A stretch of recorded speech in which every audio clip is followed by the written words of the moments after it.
Welcome to Fat Guy Fantasy Football, Week 14. Sam Spence is in the background for our intro song. My name is Chris Allison. The guy waving the magic controller is Johnny Wentworth, my co-host. Hello, ladies and gentlemen. Nice selection on the music, Johnny. Behind the camera is the giant thumb. There it is. Christmas thumb. This guy is Thank you for coming on down, Gage. Much love to you. Welcome to Fat Guy Fantasy Football, our picks and prediction show we do anywhere between Wednesday and right before the games on Sunday. My name is Chris Allison, like I said. Johnny Wentworth is trying to get in the AFFIL playoffs today. It all comes down to today. Big log jam right below myself and Mr. McGovern with the clinching 10-3 season so far. Last week, I lost to H-Bomb in the old school league, which is nothing new. And I beat Ethan Babb, which I probably shouldn't have. He pretty much was going to mop me up. My team was underperforming. I snuck a win by like 4 points. This week, I played Judd, whose team is stacked at the end of the year. And Pat Giles, who seems to be asleep at the wheel. It's a battle anyway between me and Pat for the basement, so I really hope he wins that this year. Let's just go right into the picks right now. We all missed the Thursday game, New England at Pitt, but there was one guy that picked New England. Who could that possibly be? The guy that picks New England every time, me! He is so happy they beat the Steelers. Zappy. When the game was over, balloons fell from the ceiling. It was amazing. Anyway, I picked Pitt, just like all of you did, except for this guy. Sunday, Texas goes to the Meadowlands, taking the Texans for the win. Tank Dell is done for the year. Nico Collins' numbers go up, and Brown's numbers go up. I'm taking the Jets in the upset. Bang! This guy does not want a Stromboli. At home Or a in the rain. cheeseburger. By the way, I won a chicken sandwich last week instead of a cheeseburger. It was amazing. The Rams go to Baltimore, and the guy you got to look for is Likely. I like him as a tight end for Baltimore to fill in for Andrews with a season-ending injury. Baltimore for the win. That's right, Wampus Cats, and I picked up Likely this morning before you could. Oh, Cousin Jeff missing out on a tight end. I'm taking Baltimore, too. All right, Carolina goes to New Orleans. New Orleans D for the week. I'm taking New Orleans. Yep, me too. Colts go to Cincy. I'm taking Cincy. Browning actually gets it done. Minshew, though, you got to watch it. He's crafty. He is wily, and he gets a win every once in a while. But I just think Cincy has more talent. Yep, I'm going Cincy, too. Tampa goes to Atlanta. I had a question mark next to this game because I didn't know who to pick. I initially was going to take Atlanta. Something tells me that Ritter is going to be terrible today, and they're not going to utilize their weapons the way they should, and Tampa gets the win. Well, I'm going to go Atlanta because they're at home. All right. The Jags go to Cleveland. I don't think they should play Lawrence. I think they should. I know they're trying to play Lawrence against Cleveland. It's a serious game for the AFC. Implications are huge. They do not believe in their backup, Brethard. So they're going to march this guy Lawrence out with a high ankle sprain, which usually takes 4 weeks to recover from.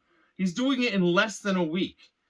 I'm taking Cleveland for the win. Yeah, I'm taking Cleveland, too.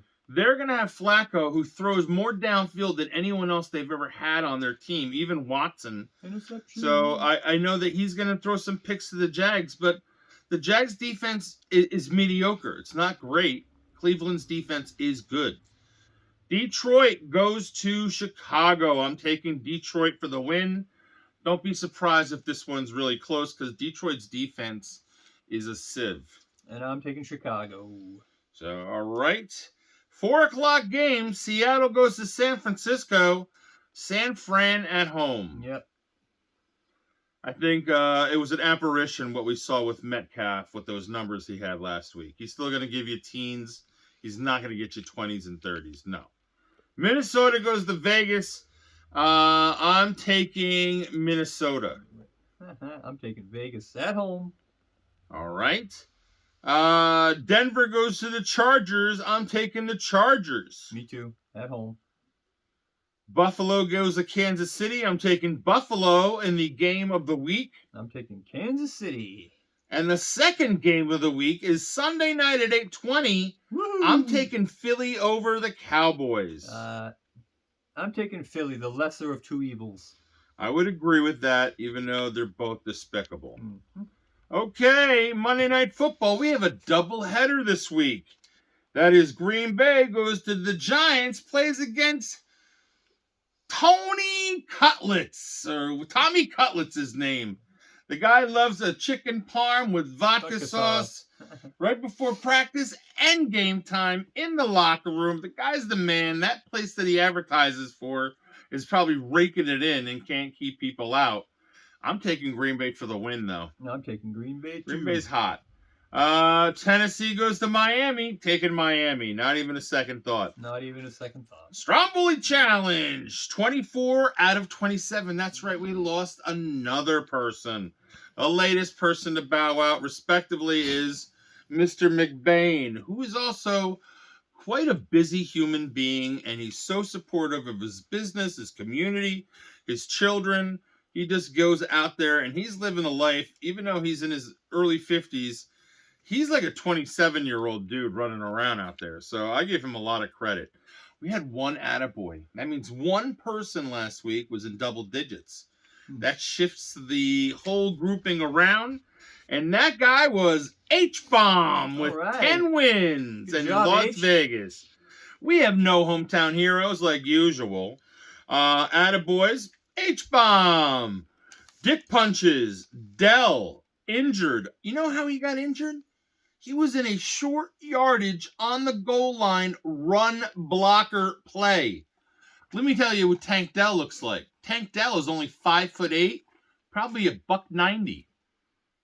Not where you're supposed to be if you're the leading receiver in the NFL. Dumb. Wow, that was dumb. Lost him for the year. That was just the dumbest thing ever. Okay, Detroit running back numbers and Atlanta's running back numbers last week, well below projection. Both teams not utilizing the best players on their team.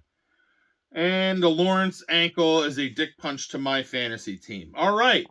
As far as who to watch, I'm not giving you anybody. It's playoff time. I'm not telling you my secrets.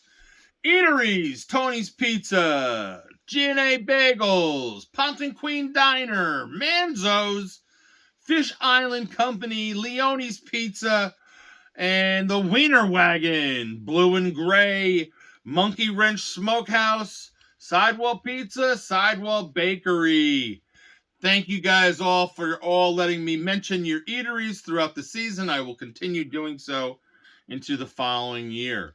As far as thank yous, do you have anything you want to add before I fly through the rest of the show? No, sir. Well, here it is. Thank you to everybody. And that's what I got to say because we're wrapping the show up. But a special thank you for a veteran out there who's really having a struggling time and having to go in and out of the VA hospital in New York. But this is your second time in the top tier, buddy. You won a Stromboli once. You're hungry for another one. Dave Dillon, thank you for sharing our videos to your homepage to show everyone else in your friends group. That's the kind of dedication I really appreciate. That's huge support. No one else does that. Maybe our Sinless occasionally, maybe a couple other people here and there do it. But you know what? I really appreciate it. That's an extra thank you. We're rolling into the holiday season, rolling into the playoffs. It's going to be week 15 next week. And maybe we'll get the show done on Wednesday. Maybe we'll get it done on a Sunday. Who knows? But Capper, he's cracking the whip from down in Cape Coral saying, come on, Allison. Get that show done tonight. Come on, be efficient. Love you guys. Thank you very much. Peace. You can do the Stromboli Challenge results? Oh, no, I don't want to. No, okay. Thank God for Johnny. I would have forgot. H-Bomb, you got 10. Myself, Caden Kime, Mike Nemchek, Paul Nemchek, Capper, Graham Stone, and Larry Moore. You all got 9. So that shakes it up because if you notice, Dwyer slipped a little bit. Dave Dillon and Dwyer both got 8. Matt Hewlett, you got 8. Ben Kime, you got 8. Cooper, you slipped 8. Anthony, you're sliding again. That's a 7. The George, Johnny Wentworth, Chris Bonner, and Mike McGovern all with 7. Doug, Janae, I don't know. You're slipping, but, your husband's worse. So I'm sorry to say. You have 6. Doug, you have 6. Sean Starr, you have 6. Cannon, Ethan, and Marcus all have 5. And we lost Jamie Hinchman, and J-Pan and McBain are out. Now I could say thank you, everybody. The show is over. Peace.